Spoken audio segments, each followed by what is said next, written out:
Hey, everybody. Another episode of Stevie Bullets, your host, Stevie Bullets. It's my new podcast. Check this shirt out. I got just a kid from Cicero. I wanted to go over a few things. Just started this podcast, so I'm not that good at it. I'm going to drop my trailer. Hopefully, you guys will be able to see it on that end. If you'd like to donate, at the bottom of the screen, I have a little banner going across. Send PayPal or Zelle. All the money's for like equipment, lighting, stuff like that. I work a regular 9-to-5 job now, so I don't have money like that. But hopefully, once I get this documentary finished, which will be coming out shortly, can make a little bit of money on that. That's some legit money. And that's basically the reason why I do these podcasts and stuff like that. It helps financially. It's just a little bit of money. But I enjoy doing it. I was able to hook up with those producers, like I said in the last episode, to start a documentary about my life story, growing up in Cicero, joining 12th Street Players Street Gang, which was one of the clubs that was right there in the neighborhood I grew up in. And then, it's a lot of good and bad things, but we'll hit everything as much as possible. And, there's a lot of history involved in this. Cicero's got a great history, so it's not all bad things. I'm about promoting the neighborhood. I'm not looking for trouble or, trying to talk or disrespect anybody. So when I'm doing these podcasts, it's just, maybe, help somebody else if you can. If you don't like it, just don't listen to it is what I say. I don't get too much backlash. I'm still in the neighborhood, so I got respect. My actions speak for themselves. I'm not the same person I was 10 years ago. So, despite rumors, you might hear some good things. You might hear some bad things about me. It doesn't really matter. I know I'm still respected in the neighborhood. I don't have no enemies that are out to get me. I robbed a couple people and stuff like that. And, done some bad things to people. But, that was a long time ago. What happens in the streets stays in the streets. And, I never told on nobody, so I'm not a rat. I've never testified or nothing against anybody. So that's the good thing. I don't have any backlash there. And, everything's pretty much moving along. See if I can drop this trailer so you guys can check it out.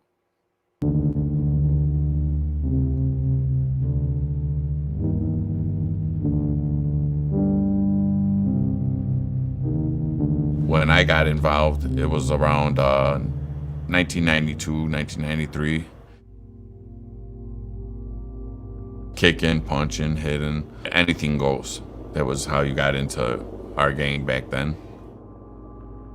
That's the farm league for the Chicago outfit. I'd be doing most of the work in Cicero. I was a shooter. I was involved with PCP, crack, heroin. Some people are known to survive through gunshots through the heightened state of PCP. My nickname is Stevie Bullets. I just remember the burning, and I remember in the ambulance looking out the back of the window and just thinking like that was probably going to be it for me. Usually you don't cooperate with the police. What happens in the streets stays in the streets.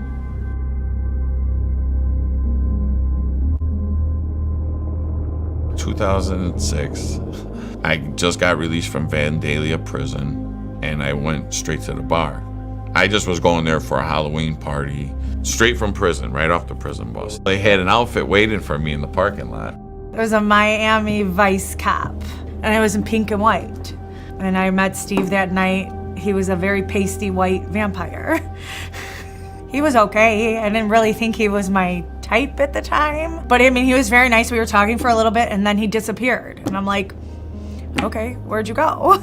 Come to find out, he had to be home at midnight because he just got off the bus from prison. And I had no idea. Well, Lucia's family was in law enforcement, so I didn't mix too well at first. He was a bad boy, and I wasn't supposed to be with a bad boy. I knew right away that that's who I wanted to be with. He told me he loved me within a week. Told me he was going to be with me for the rest of his life.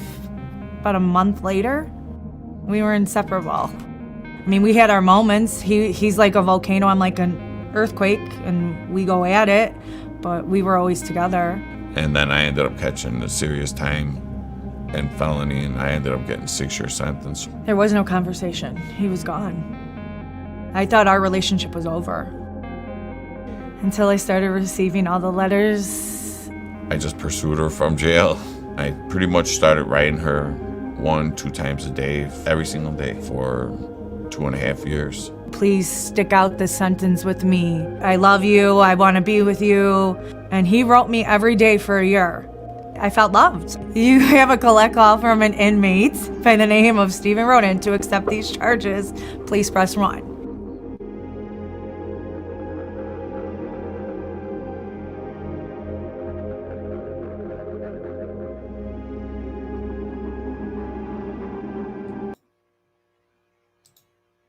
So yeah, that's a small clip. The producers did the best they could. I think they did a good job with it.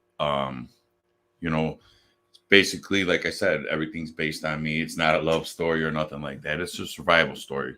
I wasn't the leader of the 12th Street Players. Never had no spots. I was always the low man on the totem pole. But that was better for me because being put in them positions and going through what I went through, it made me a stronger man in the end. And here I am today. I'm 43 years old. I'm very successful. I have legit employment. I'm part of the Teamsters 703. Shout out to them. I'm not rich, but I got nice things. I'm able to go on vacations and stuff like that. And, my actions speak for themselves, basically. So anybody that says anything regardless really doesn't matter.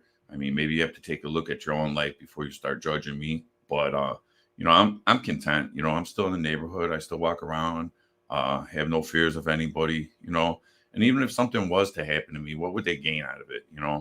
I'm 43, my days in the street are over. And, if you have that much anger and resentment toward me, something mentally wrong with you. But anyways, I haven't had really any backlash. I was talking to all these other people that do these podcasts and they get a lot of haters, trolls and stuff like that. Luckily, I haven't had any, always have, little dispute within the family, but it was nothing real serious. It's actually turned out really good. And like I said, everybody in the neighborhood, agrees with it. Growing up where I grew up with, what to say and not to say and how far to go with it. So what the boundaries are. I got to face these people all the time. And my whole thing of doing this isn't, to put anybody in a bad shadow or cast, light on people that don't want to have light put on them. But anyways, the beginning of my story, I joined, I grew up, I went to school in Cicero, St. Francis of Rome. Had both my parents, and my dad was very rough. He was abusive, so he would put the fists on me when he had to, and it just made me stronger. I had a lot of resentments towards him for that, but other than that, he was a good father. He was just very hands-on. That's all I can say. Wasn't a bad dad, but as I got older, we shortly moved out of Cicero and moved to the south end of Berwyn. 36 in Scoville. I went to Morden West my freshman year, which was, after I got out of 8th grade. I met a couple of 12th Street Players in Berwyn, and I joined the 12th Street Players in Berwyn. That's where I originated from. Even though I grew up in Cicero and stuff, just because where I lived, I joined the Berwyn 12th Street Players. And I ran with them guys for a long time, but there was a couple of the older guys that didn't like me, man. These guys were rough on me, man. They were rough, violation for this, violation for that, beatings, I got my nose broke a few times, man. So, I had to learn the hard way, but it made me stronger in the end because, I don't get fucked with too much anymore, and them older guys that were bullies, they stay away from me. But, basically the way that I, moved around in the Cicero and Berwyn, when I joined, it was probably when I was 14, 1994. My freshman year in high school, I was getting into a lot of fights. I took some ass whoopings, not going to say I didn't. I never got beat down in the street.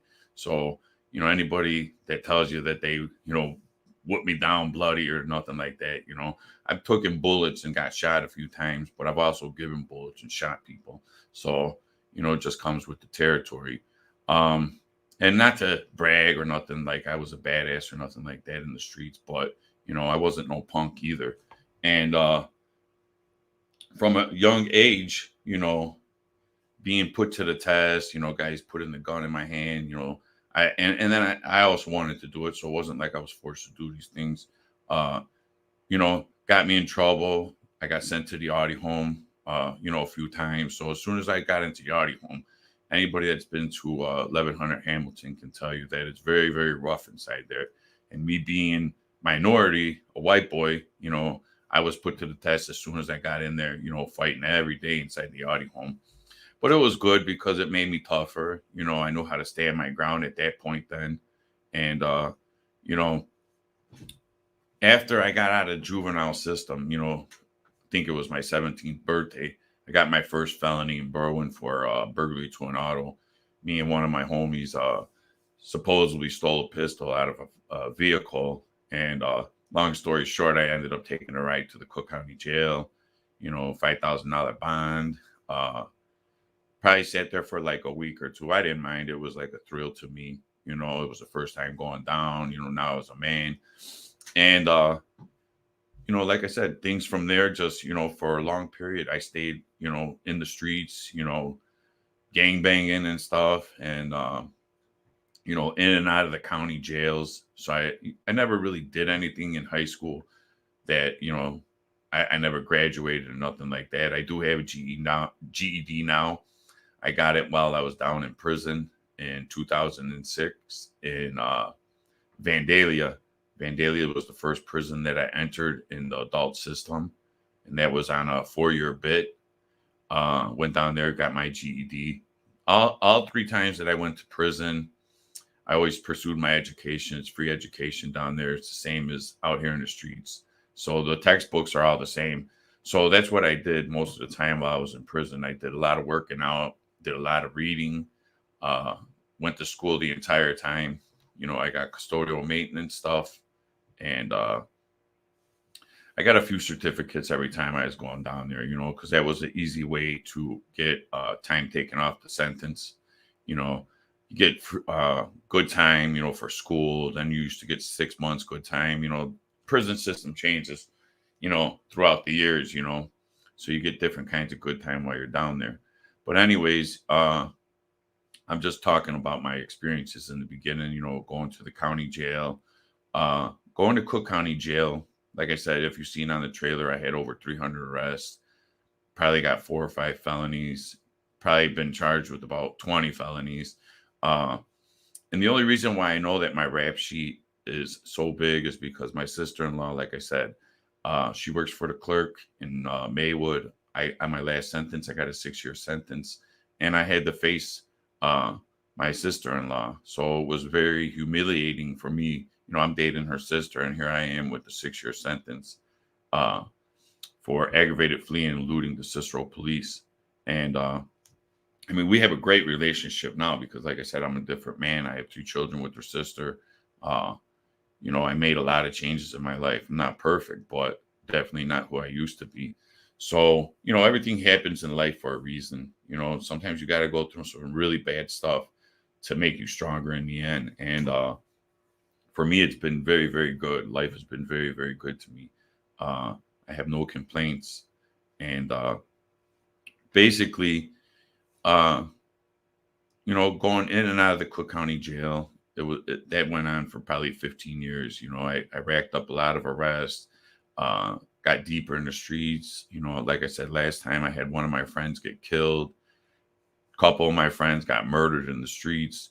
So all these things started affecting me, like mentally, in and out of jail, doing drugs, seeing my friends die. It takes a toll on a person. And, not to sound soft or nothing, because, that stuff made me who I am today. I had to go through a lot of bad things, but, it made me who I am today, like I said. And, my story, I was just involved in so much and stuff that, I was just a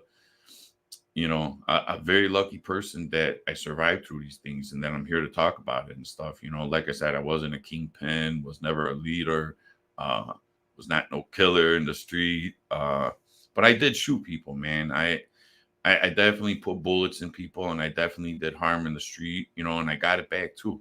I got 11 bullets. I got shot twice in the head. Uh, you know, just that's just how it happens in the streets. I don't really have enemies, not like that. I've seen a couple of guys that I used to beef with, and most of the time it ain't nothing. It's not that serious. Everybody's moved past all of that, and everything's been going great. Got so many things that are coming up. I don't know where to start. This just beginning for me with these podcasts. So, just bear with me. I'm going to be having some guests come on here shortly. We'll talk about some Cicero history, good things. Like I said, I want to promote the neighborhood. I don't want to get on here and do war stories and brag about who I am and what I'm about and who I'm connected with, because definitely not going to do that. I figured once I started this podcast, what direction I was going to go with it. And, I'm not down with snitches. I'm not down with people, putting people's names out there, because, there's consequences for that. And, not that I'm scared of anybody. It's just that I just don't want the drama and stuff. And, we're continuing to promote, if somebody wants to get on here and promote something good, music, something in the neighborhood, you're welcome to come on. I invite people to come on here, bring up some topics, about the neighborhood, and we'll discuss, what the criteria is and if it's good or not, and we'll go from there. But like, I've been working with a lot of people, and it's not just here in Chicago, it's all across, the country, different people, different locations. I've been getting a lot of good feedback, people, telling me, what direction I should go with it. And, seems to be working, because I've only been doing this for about a year. I've had a lot of fun doing a little bit of acting, stunt stuff, working with makeup artists and, all the stuff in the background that you guys don't see. The guys that I work with are totally legit. James Forney, like I said, he did the Britney Spears documentary called Stages 2000. Joey Seifert, he's another producer on the show. He's got his coming out, which I'll be starring in. That's January 29th on Reels Television, 8 p.m. Make sure you check that out. Yeah, I mean, and like, I've seen little clips and stuff in the back about what they're doing. The stuff is great, man. It's really gangster. Doesn't exaggerate or fabricate. It's pretty good. I mean, everybody's got their own opinion about it, but I think you guys will like it and stuff, because I'm a movie person. I check out a lot of movies. I look for certain things, and looked really good. I was impressed with it. I showed my sister just that little trailer that you guys seen. I thought it was pretty good. They're really good at what they do. And I had put a lot of confidence in these guys. And eventually, when this documentary gets done, I think everybody will like it, because I think, the stuff that they showed me, the small treatment, it was like to the T, and I'm also working on making everything as accurate as possible. I don't want to lie. I don't want to say something that's not correct. So I want to be as accurate about the information and stuff that I'm putting out there too, at the same time, even if it's bad stuff. I don't hide from nothing. I'm ready to go, talk about what anybody wants to talk about. I've had people bring up different issues to me and their views about what I was doing. And, I don't have any problem addressing that. We can address anything. I have nothing to hide. I did some bogus shit to people. I robbed people, shot people, but I never told on nobody. I was always my own rappy. So I don't have any snitch. I don't have no paperwork on me, nothing like that. And like I said, I promote just good stuff, because I don't have time for bullshit. I'm not a negative person. I don't have anything bad to say. I figure if I have something to say, I say it to your face. I'm not going to say it over the internet or behind your back. It's just not how men do it, at least not where I come from. But, keep looking forward. Check me out on TikTok, Stevie Bullets 12. Donate if you can. Everything helps. Check out my man Stacks. He's in Connecticut, Ohio. He's the man that kind of started me on this podcast, along with one of my friends from the market. Shout out to Anthony Vitullo, my guy who put the seed in my head about, getting on here and starting this podcast up. I really, really appreciate people encouraging and motivating me to do these things because, I try to get as much out of it as I can. I'm just a regular human being who's trying to correct myself and live, as righteous as possible, not for anybody else, but for my kids. Like I said, I got 3 children, have one autistic son that's 10 years old that's doing great. He goes to a great school here in Illinois called Turning Point. Shout out to Turning Point, the autism school for children. They've done fantastic job with my son, and I'm, very, very thankful for that.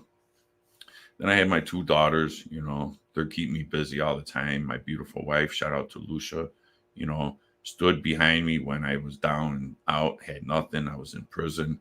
I don't know what she's seen in me, but she stood by me. And through good times and bad times, we're still, going strong. So, that's a really big part of my story, along with her family. My brother-in-law is a law enforcement officer. Who supported me, helped me out as much as he could possibly. And, it means a lot. Everybody in the neighborhood, I got nothing but support. Everybody in Cicero, shout out to Dominic Capone. He's an actor. Check his stuff out. He's got all kinds of stuff coming out. These are Cicero guys, and these are authentic people, real good friends, positive people that really stand behind me. And there's a few others, if I could think of your name, it's everybody, man. Everybody in the neighborhood. I haven't had no backlash in Cicero. Even the folks, shout out to the folks, shout out to the people. Anybody that, in a redemption story that wants to get on here and talk and, do something good, with this COVID and all this negativity, stuff like that, the best thing we can do is stand behind each other and support each other as much as possible. Otherwise, you're just a hater. There's a lot of haters and people that are miserable out here. And that's not what I'm about. I don't want that crap around me. Like I said, I do these YouTube videos to help promote the neighborhood, help somebody out there that's kind of been down the same road. I'm sure there's a million stories like mine, even better, been through a lot more than me. But, I am one of the people that been through a lot. I've been shot 11 times. I went through drug addiction, went through seeing my friends murdered in the streets, and been in and out of prison, the jails. And, it's nothing, gangster about that because there's a price to pay if you want to live that life, and I wasn't willing to pay that price anymore, which is why, stepped away from it. But I did it with respect. I made a huge comeback, after my drug addiction. I came out on the streets. I came out, solid. I had a few setbacks, but it just made me even more stronger then because I wasn't going to let this foundation crack anymore, especially with my children behind me. And it's been 10 years. I haven't been back to prison in 10 years. Drug, I don't do drugs no more. So I'm good there. Haven't drank in a very long time. And if I do, it's social. I have problems with my stomach. So this has been a blessing though, because, I don't drink alcohol, which is why I keep my head straight pretty much. I quit smoking cigarettes 10 years ago. So, that was a really big habit to kick was smoking cigarettes. And, addictions, big problem. Some people have food addictions. Some people have, porn addictions. Mine was drug addiction. And it led me down a bad road, man. It made me do things that I normally wouldn't do, And luckily I had, people behind me that still believed in me and got me going the right way. I had an aunt, uncle that, they used to send me all kinds of books, motivational books, Bibles, everything. And I would read their letters. And the only way I would get commissary is if I read these books and I did assignments. And thank God I did that because it started sinking in, when you're sitting in the joint and you don't have no money, it sounds good when you could just write a little homework assignment and send it in. Then I started reading it and it started making sense. And I planted that seed at that point, that, I just didn't want to continue, living like that. I didn't want to live with men in a cell, taking showers like that. It just wasn't for me. I had so much more life to live. I didn't want to be incarcerated in a cell, So I made changes. I knew what I wanted. I met my wife. I knew I wanted to have a family and settle down. I wrote her letters every single day, told her exactly what I wanted, and unbelievably, everything that I said in those letters has happened now. Up to the 3 children. I told her I wanted to have a couple kids. Uh, I got my son. I got my 2 daughters. I'm perfect. Uh, we got our own house. I got 2 vehicles. I got, like I said, I work for a great company, Anthony Morano Produce. Shout out to Anthony Morano, giving me the opportunity to work for their company and provide for my family, which is a huge part. 703 Teamsters, Sam Siana, especially. I love that man to death. He's done nothing but stand behind me and support me 100%. I love him. And it means a lot to have all these people that are behind me. I'm held to a higher standard in the neighborhood. So, like, if there's something that you guys want to address, you could inbox me or you could bring it up and we could address it. If it's nonsense, don't even bring it to me. But if it's something that, I can correct, I'm willing to come to the table and correct it if that's possible. And, if anybody wants to hook up with me and promote, each other here, like I said, I'm really into the music, house music, big fan of Gino Rock and Romo, all the freestyle, old school stuff. Uh, you know, Hit me up and let's collaborate and do something good, something entertaining. Like I said, it's very fun. Ever since I started doing this, I learned a little bit of acting stunts, nothing big, I'm not a professional actor, but it's all good. I got some incredible pictures out of the deal. I got a written contract with Rich Octane Rich Media. So, that's a really exciting thing for me. I've never been into, even had anybody bring me anything. And when these people offered me a deal to make a little bit of money on my life story, I thought, wow, let's go with it, but I want to be as accurate as possible. I don't want to be putting up lying and shit, acting like I was Scarface or something like that, because I wasn't. But I did do some things in the streets, and I've been through some stuff, and you know, anybody, nobody really knows exactly everything I did, but I know what I was involved with, and there was some very dangerous people, and it was really dangerous game, man. And I know I'm fortunate. That's why I sit back and lay low, because this is the best thing I could have ever gotten in life. I figured I'd be doing 100 years, and here I am with 3 children and a beautiful wife. I couldn't ask for anything more. And all my friends, my circle, super solid. I got some very heavy hitters, guys that are still in the game, but they support me. We have an understanding, we respect each other like men should. That, you don't go around, talking about other people or, setting people out, snitching. Can't knock them for what they want to do. I was once in that life myself, but, if you're willing to take that chance, go with it, man. Everybody each his own. But, me personally, I'm a family man, go home to my children every day. Uh, I don't hang out too much. I'm not a drinker, so you won't see me in the bars. Every now and then my wife will have a drink and I'll go with, celebrate, see some people. I want to be social. Like I said, I don't hide or anything. But anybody want to jump on here, folks, people, Latin counts, 12 players, you're all welcome to come on here. We can talk about some issues. Uh, or we just talk about good things, the restaurants, music, uh, whatever. The main thing is check out my documentary. That's basically what it's all about. I got a documentary coming out pretty soon. I will keep updating people on what I'm about to bring that out. There's a lot behind it, money and stuff's all a big issue. So, but it's coming along. It's slowly coming along. I told them, hey, I'd rather you take your time with it than just throw some shit out there that's going to be garbage. And they agreed. And slowly, we're getting all the content together, and it's becoming stronger and stronger because now the producers are getting to know me on a personal level, the good, the bad, the ugly, and slowly they're piecing it together. But first, we're going to start off with Joey Seifert's Deadly Associates.